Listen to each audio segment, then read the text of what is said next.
Hi, everybody. Welcome back to my channel. My name is Patricia, and I am a licensed therapist. And I know the world is definitely experiencing so many emotions due to the coronavirus pandemic. So I wanted to pop on here and talk to us about some ways that we can um, manage our anxiety um, with the coronavirus pandemic.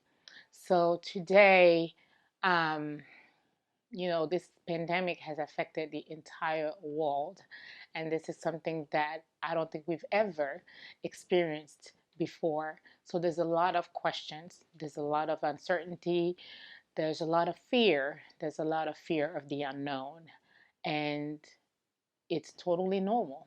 Our government are doing the best they can to try to figure out how to stop the spread and find a cure toward this terrible virus.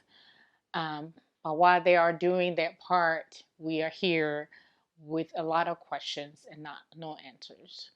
And so I wanted, as a mental health provider, um, I have to ask myself, how do I manage these emotions, this anxiety? A lot of my clients are feeling it. They're very anxious and they're looking for hope. They're looking for answer.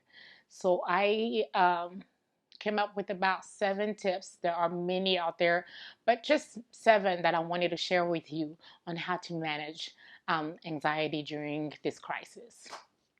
Number one, um, first and foremost, is acknowledging your fear and thanking your anxiety. I know some of you might say, what does she mean by thanking your anxiety? Hear me out. What I mean by that is anxiety is really a good thing if you use it wisely. Anxiety, usually, when you start feeling anxious, that's the way that your brain is trying to tell you, protect you against danger. So usually your brain is trying to let you know that there is danger and that you need to pay attention. So thanking your anxiety, because you have that ability to be able to recognize there is something here that is not good for me. So that's what I mean when I say, first acknowledge that you're afraid, thank your anxiety. You are, so by doing that, you're getting somewhat control over your emotions. The second thing is taking a deep breath and releasing it to God. Um, Prayer, whether you are a Christian or not, prayer is a powerful tool for um, dealing with anxiety. Just being able to recognize that there is a greater power, that there is a greater force out there who is above all circumstances and the things that we do not understand. None of that is a surprise to God. So as you are taking a deep breath, and you giving it to God, letting him know how you feel, letting him know your fear, you're giving it back to him, you're releasing it to him. And while you're doing that, practice breathing. There is something that happens when you breathe that releases and lets your brain know that you are okay. So, I usually use the rules of 4 when I practice breathing, and that means that you breathe in. So you inhale for 4 seconds, then you hold your breath for 4 seconds, and then you exhale for 4 seconds, and you repeat that 4 times. So that's number 2. The third tip, and I have my notes here, so I might be looking sometimes. The third tip is recognizing irrational thoughts and replacing them with fact. So typically, when you are anxious, the first thing is that you're having all these irrational thoughts. You're fearful, and a lot of the time, those thoughts are not factual. They're not true. They're lies. But that's what we believe. So, for example, irrational thought might be, I am going to catch this virus and die. Facts are, there are ways that we can all significantly decrease the risk of catching the virus by washing our hands, maintaining social distancing, not touching our face, wearing gloves. Things like that can significantly decrease the spread. There are other facts out there that there are people that are able to recover from this illness, even though it is very detrimental, it's life threatening, but there have been cases of people that have been able to fight this virus and come out of it. So that's how you can replace those negative thoughts with the fact.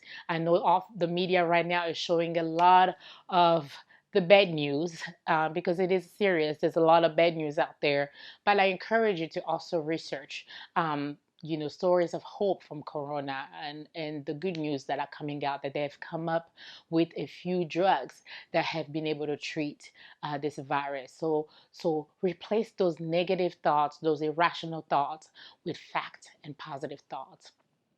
And number four is focusing on what you can control. There are certain things that right now we're just not able to control. We're not able to control where this virus spread. We're not able to control, the cure and the treatment and all of these things. But we can control our environment. We can control our mood. We can control our space. We can control how we feel. Whether you choose to smile despite of the circumstances or cry, you can control that. You have control over your schedule. If you are currently working, you can control that. So usually as humans, we want to be in control. So when we lose that control, we get into this panic mode. So I will advise you to try to find things that you can still control. If it's controlling the food that you eat, controlling how much exercise you get, controlling how much news you watch, you can still control that. So try to focus on what you can control and let go of what you cannot control. Okay. The fifth one is remain socially engaged. I know we are all being advised to practice social distancing, but being socially distant does not necessarily mean not being engaged or losing contact with your loved ones. We can still, oh my gosh, I was just thinking about how the people back when there was a plague, or when we had, the Great Depression, or way back then, where they had to isolate, maybe not the Great Depression, but back when they had the the plague and all this, the disease, and people had to isolate and practice social distancing, even though they didn't call it that. Those people didn't have phones. Those people didn't have the internet. They didn't have FaceTime. They didn't have video chat and Zoom or social media. How did they cope? During that time, I can only imagine how isolated they felt. But we live in a day and age where we have all these different tools to remain in contact and in touch with our loved ones, even if we can't be in the same place. So we can use Facebook Watch Party, we can use social media to some extent, we can use our phone, FaceTime, Skype, Zoom. There's so many tools out there to still remain in contact. So stay socially engaged. Do not isolate. We are social beings, so we love to socialize. This is very hard when you're not just free to go and see your friends and family, but you can still maintain some kind of social interaction. Okay.